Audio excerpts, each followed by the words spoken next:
Assalamualaikum warahmatullahi wabarakatuh. Perkenalkan, nama saya Nurmala Indah Pratiwi dari kelas 11 MIPA 5. Di sini saya akan menjelaskan tentang sejarah singkat kepramukaan. Pramuka, ya, itu adalah istilah yang sering digunakan di Indonesia. Sedangkan di dunia, istilah pramuka disebut dengan scout. Dan gerakan ini juga disebut dengan scouting atau scout movement. Dan yang bertujuan untuk meningkatkan fisik, mental, dan spiritual. Dan sejarah kepramukaan di dunia itu sendiri bermula pada tanggal 25 Juli 1907 saat Lord Robert Baden-Powell sebagai Letnan Jenderal dari tentara Inggris yang perdana mengadakan perkemahan di Pulau Brownsea selama 8 hari. Ya, tentunya kalian tidak akan asing lagi dengan nama Sir Lord Robert Baden-Powell of Jewel. Ya, karena beliau merupakan salah satu pendiri atau yang mendirikan kepramukaan di dunia. Beliau lahir di Paddington, London pada tanggal 22 Februari 1857. Dan Baden-Powell ditetapkan sebagai pepandu dunia karena pengalamannya yang mendasari pembinaan remaja di Inggris bernama Boy Scout. Dari pembinaan tersebut, kemudian berkembang menjadi gerakan-gerakan pembinaan remaja yang disebut wilayah. Dan hingga akhirnya terciptalah gerakan pramuka di dunia. Awal tahun 1908, Baden-Powell menulis pengalamannya untuk acara latihan kepramukaan. Dan kemudian menjadi sebuah buku yang berjudul Scouting for Boys. Dan buku itu pun berkembang pesat di Inggris dan di negara lainnya, yang kemudian ikut mendirikan organisasi kepramukaan itu. Dan kemudian pada tahun 1920, beliau menyelenggarakan Jambore di London yang merupakan Jambore pertama di dunia. Dan beliau mengundang 27 negara yang memiliki organisasi pramuka. Dan sedangkan di tahun 1912, dengan bantuan adik perempuannya yang bernama Agnes, ia berhasil membentuk kepramukaan untuk perempuan yang disebut Girls Guides. Dan kemudian dilanjutkan oleh istri Baden-Powell. Dan pada tahun 1916 didirikanlah kelompok pramuka siaga dengan nama CUB atau disebut Anak Serigala. Dan kegiatan itu dilaksanakan dengan dasar atau berdasarkan dengan sebuah buku yang berjudul The Jungle Book, karangan dari Rudyard Kipling. Dan pada tahun 1918, Baden-Powell mendirikan lagi Rover Scout, yaitu sebuah organisasi untuk pemuda yang sudah berusia 17 tahun. Dan pada tahun 1922, ia menerbitkan sebuah buku yang berjudul Rovering to Success, yang menggambarkan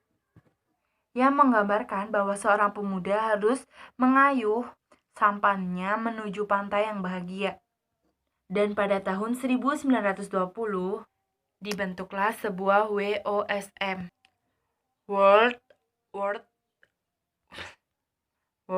Organization of the Scout Movement, atau organisasi kepramukaan sedunia. Dan Biro Pramuka pertama kali berlokasi di London. Dan pada tahun 1958 dipindahkan ke Ottawa, Kanada. Dan dipindahkan lagi ke Geneva, Swiss pada tahun 1968. World Scout Bureau dipimpin oleh seorang sekretaris jenderal Biro Pramuka Dunia, dan beliau sekarang menjabat sebagai Scout Theatre.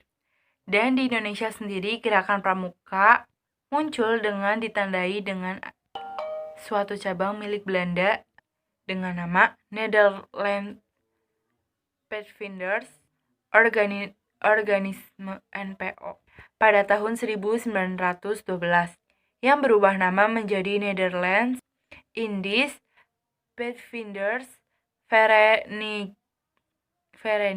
NIVP pada tahun 1916, dan pada tahun yang sama Hamengkubuwono kelima membentuk organisasi kepanduan pertama di Indonesia dengan nama Javanese Pathfinders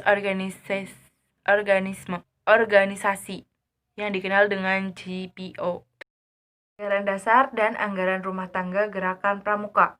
Pada bagian pembukaan, Adicita Bangsa Indonesia (NKRI) bersatu, adil, makmur, materi, dan spiritual. Kiasan dasar SGT 20 Mei 1908, 28 Oktober 1928, 17 Agustus 1945. Bab 1. Nama, status, tempat, dan waktu. Pasal 1 ayat 1. Nama organisasi ini bernama GP, yaitu Gerakan Pendidikan Kepanduan Praja Muda Karana. Pasal 1 ayat 2. Status, berbadan hukum. Pasal 1 ayat 3. Tempat Bhinneka Republik Indonesia. Pasal 1 ayat 3. IKA Republik Indonesia. Pasal 2 ayat 1. Didirikan 20 Mei 1961, Kapres 238 untuk waktu yang ditentukan. Bab 2 tentang azas, tujuan, tupoksi. Asas pasal 3. Pramuka Jaya. Pramuka Jaya, Barung Regu, Sangga, dan Reka. Bukan seperti biang lala, banyak warna menuju cita. Dalam Praja Muda Karana, satu janji 1000 bakti menuju Indonesia. Pasal 4 bertujuan mendidik dan membina kaum Indonesia guna mengembangkan keimanan dan ketakwaan kepada Tuhan Yang Maha Esa, sehingga menjadi berwatak kepribadian dan berbudi pekerti yang luhur, yang tinggi moral, spiritual, kuat mental, sosial, dan intelektual, emosional, dan fisiknya, tinggi kecerdasan dan mutu keterampilan. Yang ketiga, kuat dan sehat jasmani. Tugas pokok pasal 5. Menyelenggarakan kepramukaan bagi kaum muda guna menumbuhkan tunas bangsa agar menjadi generasi yang lebih baik, bertanggung jawab, mampu membina dan mengisi kemerdekaan nasional, serta membangun dunia yang lebih baik. Yang berfungsi sebagai orang pendidikan non-formal, di luar sekolah dan di luar keluarga, sebagai wadah pembinaan dan pengembangan muda, berlandaskan sistem AMONG, dengan menerapkan PDK, MK, dan Moto GP. Pelaksanaannya disesuaikan dengan keadaan, kepentingan, dan perkembangan bangsa serta masyarakat. Dan pada bab 3, sifat, upaya, dan usaha. Sifat ada di pasal 7. Lembaga pendidikan non-formal, anggotanya sukarela atau universal, bukan orsospol, tidak menjalankan pol praktis, membantu masyarakat mendidik kaum muda, anggota dijamin bebas memeluk agamanya.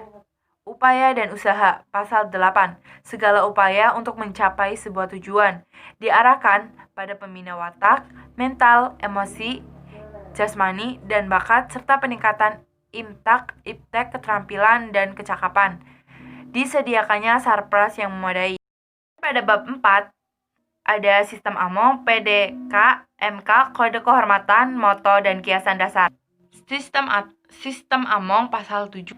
Perlandaskan sistem AMONG. MRPK, proses membentuk pramuka yang berjiwa merdeka, disiplin, dan mandiri. Menerapkan prinsip kepemimpinan. Ing ngarso sungtulodo ing madya Mangunkusumo Tutwuri Handayani. Yang selanjutnya ada PDK dan MK pasal 10. Merupakan ciri yang membedakan kepramukaan dengan pendidikan yang lain. PDK dan MK harus diterapkan dalam setiap kegiatan. PDK dan MK dilaksanakan sesuai dengan kepentingan kebut sikon masyarakat. PDK pasal 11 mencangkup imtak kepada Tuhan Yang Maha Esa. peduli kepada bangsa dan tanah air, sesama hidup dan alam seisinya, peduli dengan diri sendiri, taat kepada kode kehormatan. MK pada pasal 12.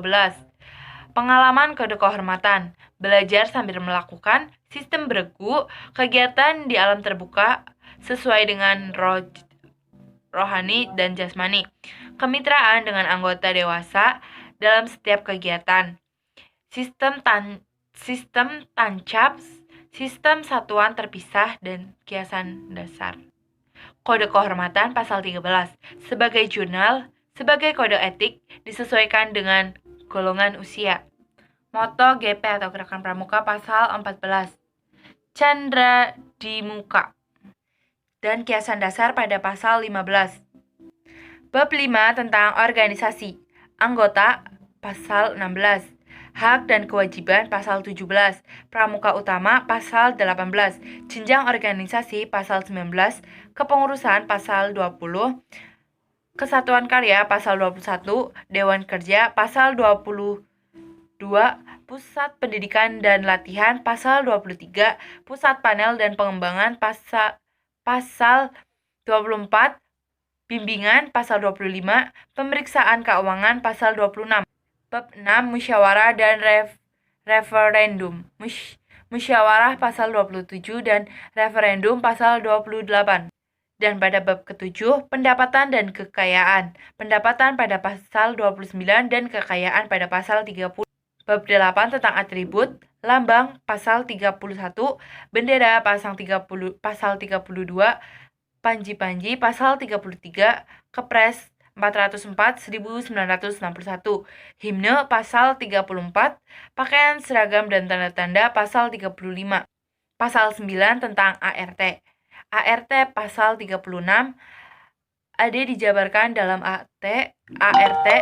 ART ditetapkan oleh Kuarnas dan tidak boleh bertentangan AD. Dan pada bab ke-10 tentang pembubaran. Pembubaran pada pasal 37. Bab ke-11 perubahan AD ada pada pasal 38. Bab 12 adalah penutup. AD ditetapkan oleh Munas di TRW 15 sampai 18 Desember 2008. Anggaran rumah tangga draft. Prinsip dasar pasal 19 ayat 1 bunyi PDK. Ayat 2 PDK sebagai norma hidup anggota Gerakan Pramuka ditanamkan dan ditumbuh kembangkan melalui proses penghayatan. Pasal 2 hakikat PDK. Sekian penjelasan tentang sejarah singkat kepramukaan di dunia dan di Indonesia dan juga aturan dalam kepramukaan yang bisa saya sampaikan. Apabila ada tutur kata atau kesalahan, mohon maaf. Wabillahi taufiq wal hidayah. Wassalamualaikum warahmatullahi wabarakatuh.